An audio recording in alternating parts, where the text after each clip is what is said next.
Now, I don't know about you guys, but I think Fruits Baskets came a little late today. That's all I'm saying. I don't recall.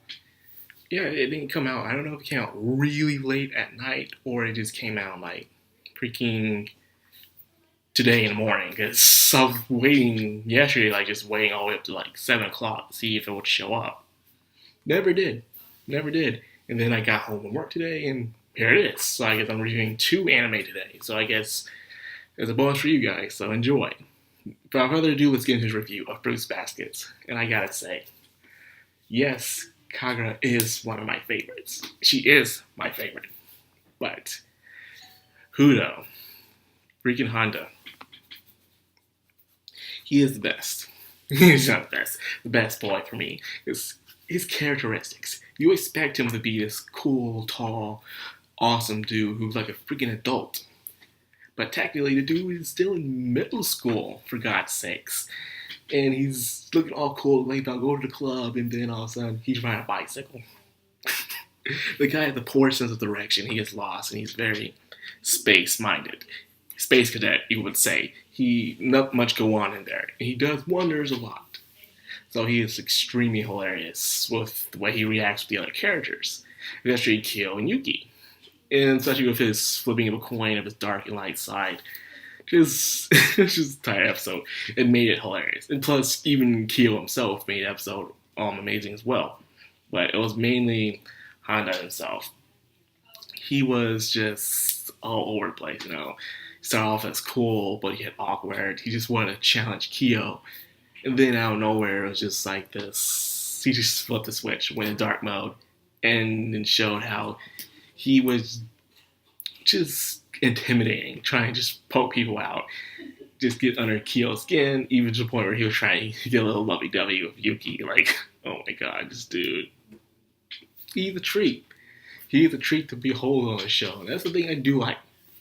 A lot of people say when they watch Fruits Baskets, I'm off topic here for a second, but a lot of people that are watching Fruits Baskets now, the new one, not the old one, are saying this, that the show feels like a breath of fresh air for them. Those who haven't watched the ones in the past.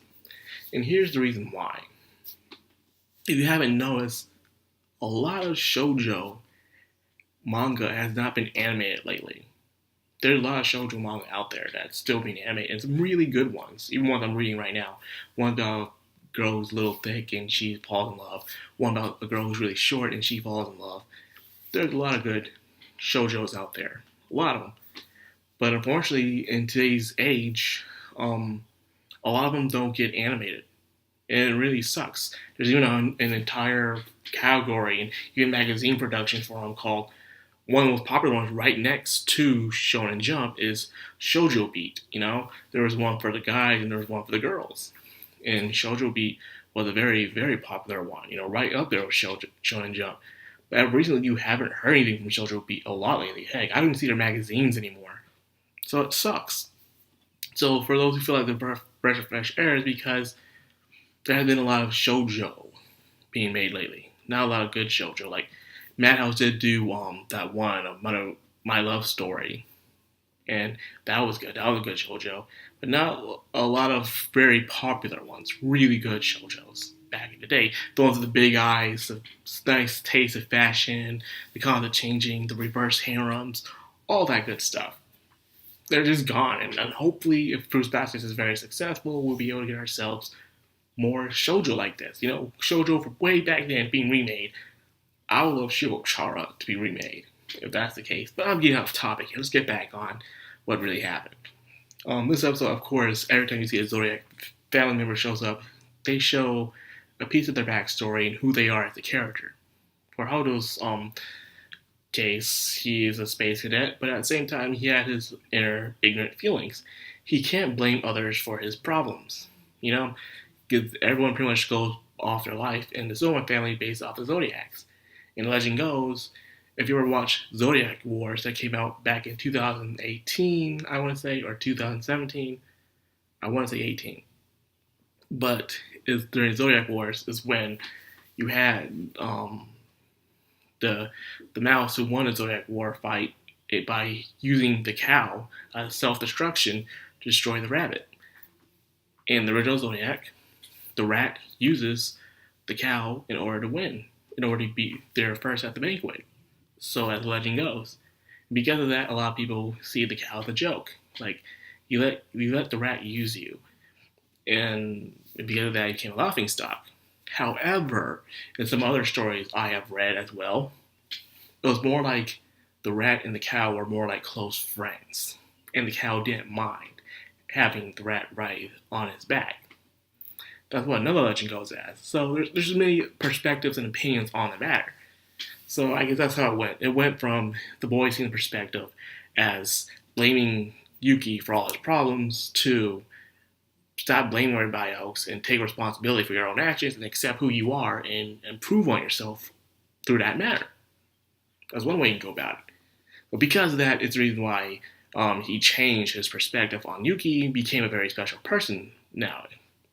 Kyo was hilarious because, when you were challenging Yuki, especially you heard there's a marathon.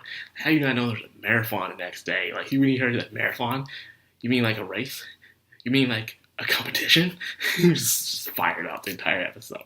Now, somebody else that was also good at this episode was freaking Toru's friend, Hana-chan.